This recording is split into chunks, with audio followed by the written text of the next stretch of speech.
पक्षी सुस्वरे आळवी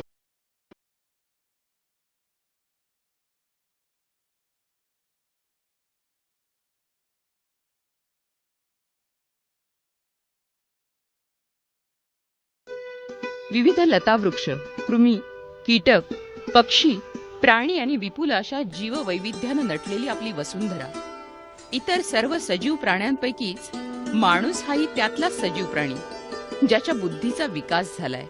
इतका विकास की ही सारी सृष्टी आपल्यासाठीच आहे ही भावना त्याच्या मनात दृढ झालीय. ह्या माणूस नावाच्या प्राण्याने विज्ञानाची कास धरली आणि त्याच्या अभिलाषेची घोडदौड सुरू झाली. धरतीचे रक्षा कवच असणाऱ्या जंगलांची तोड झपाट्यानं होऊ लागली. अहो इतकंच काय, धरणी मातेच्या उदरात सुरुंगांची पेरणी करून खनिजांसाठी आपली चढाओढ सुरू झाली.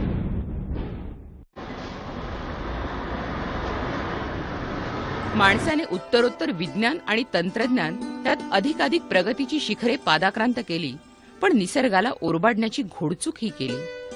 शहरीकरणाचे आणि औद्योगिक क्रांतीचे वारे वाहू लागले. शहरांचा विस्तार वाढू लागला.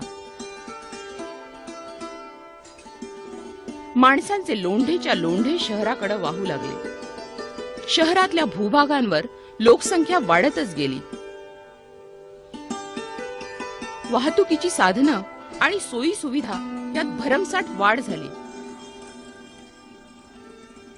आणि झपाट्याने शहर आणि आसपासच्या परिसरात सिमेंटची जंगलं वाढू लागली. श्रीमंत माणूस अधिकाधिक श्रीमंत झाला आणि चंगळवादाला ऊत आला. श्रीमंत आणि नवश्रीमंत वर्ग आपल्या उपभोगाच्या हव्यासासाठी साधन संपत्तीचा यथेच्छ वापर करू लागला. एकीकडे श्रीमंतीचा झगमगाट तर दुसरीकडे गरिबीत पिचून गेलेली जनता आपल्याला मिळेल त्या जागेत आणि मिळेल तिथं मरण येत नाही म्हणून जगण्यासाठी अव्याहत झुंज देत कणाकणानं मरणारी. पर्यावरणाला ओरबाडून माणसानं औद्योगिक क्रांती केली, स्वार्थासाठी विकास साधला आणि त्यातूनच प्रदूषणाच्या भस्मासुराचा जन्म झाला. पाण्यातलं प्रदूषणही वाढीला लागलं.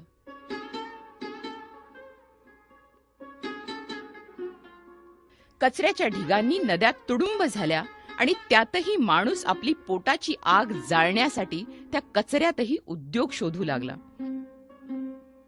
मोठमोठ्या गिरण्या आणि कारखान्याच्या चिमण्या 24 तास धूर ओकत कार्बन डायऑक्साईड सोबत इतर विषारी आणि घातक वायूही फेकू लागल्या.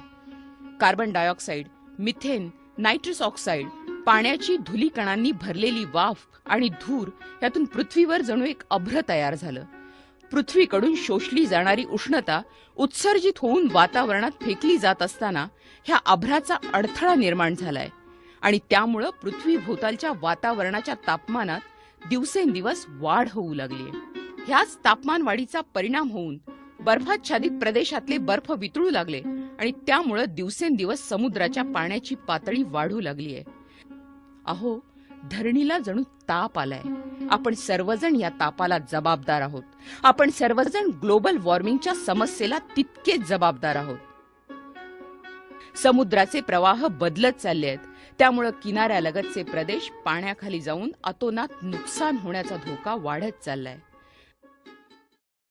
त्सुनामी सारखे उत्पात, रीटा, कटरीना, फयाम सारखी चक्रीवादळे माणसानं उभारलेल्या कृत्रिम विश्वाला उद्ध्वस्त करायला जणू सरसावली आहेत. वातावरणातील या बदलानं निसर्गावर आणि जनमानसावर भयानक परिणाम होऊ लागले. एकीकडे अतोनात पाऊस आणि त्यामुळे येणाऱ्या महापुरांमध्ये माणसाचं जीवन उद्ध्वस्त होत आहे, तर दुसरीकडे पावसानं जणू कायमची दडी मारली आहे. पिकं वाळून गेलीत, हिरवळ नष्ट होऊन आता उरलीये भेगाळलेली जमीन. ही जमीन तृषार्त होऊन ओलाव्यासाठी विकल होऊन पडलीये जणू. पाणी टंचाईचा प्रश्न दिवसेंदिवस अधिकाधिक तीव्र होत चाललाय.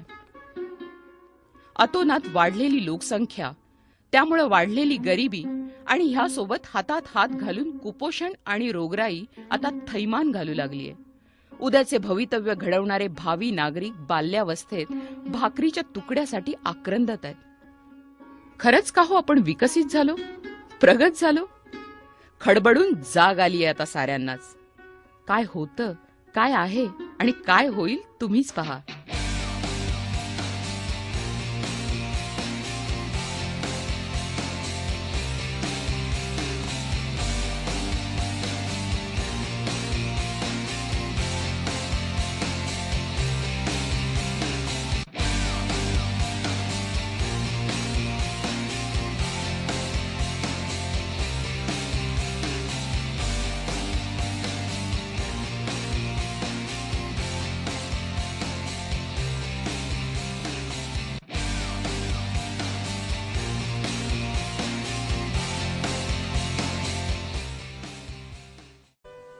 आता सर्वजणच आपल्यातले द्वेष, हेवेदावे, वैरभाव मागे ठेवून समोर आलेल्या म्हणजे आपणच निर्माण केलेल्या समस्यांना तोंड देण्यासाठी एकत्र येत आहेत. आपणही आता कंबर कसली पाहिजे. आपल्यासाठी आणि पुढच्या कित्येक पिढ्यांच्या सुंदर समृद्ध जीवनासाठी ही त्रिसूत्री अवलंबलीच पाहिजे. आपल्या गरजा सीमित ठेवा. चंगळवाद वाढवू नका. यूज अँड थ्रो पासून फारकत घेऊन पुनर्वापर करता येण्यासारख्या वस्तूंचाच वापर करा. पुनर्घटन करून वस्तूंचा पुन्हा पुन्हा वापर करा. टाकाऊ वस्तूपासून टिकाऊ करण्याचा ध्यास घ्या. ही पथ्ये जरूर पाळा. रिसायकल होणे शक्य नसलेल्या प्लास्टिकचा व कॅरी बॅगचा वापर बंद करा. वापरानंतर विजेची उपकरणे त्वरित बंद करा. टंगस्टन बल्बला कायम रामराम करून CFL बल्बचा वापर करा. माणसागणी खासगी वाहनांची संख्या कृपया वाढवू नका. त्याऐवजी सार्वजनिक वाहनांचा वापर जास्तीत जास्त करण्याचा प्रामाणिक प्रयत्न करा. पावसाच्या पाण्याचे योग्य व्यवस्थापन करून ते पाणी वापरात आणल्यास आपणास त्याचा पुष्कळ लाभ होणार आहे हे ध्यानात घेऊन कार्याला लागा. आपल्या शेतीप्रधान भूभागात पशुपालनातून म्हणजेच त्यांच्या मलमूत्रापासून आणि शेतातल्या धसकटांपासून बायोगॅसची निर्मिती करूया. पवनचक्कीचा घरगुती वापर खरं तर पूर्वीपासूनच होतो, पण आता यापासून मोठमोठे प्रकल्पही उदयाला येऊ लागले आहेत. स्वच्छ आणि भरपूर सूर्यप्रकाशाची उपलब्धता ऊर्जेचा मोठा आणि सर्वात महत्वाचा स्रोत ठरू शकतो. सर्वात महत्वाची गोष्ट म्हणजे वृक्षारोपण आणि त्याचं संवर्धन. आपणच ओरबाडलेल्या सृष्टीला पुन्हा सदाहरित करण्याची जबाबदारी फक्त आपली आणि आपलीच.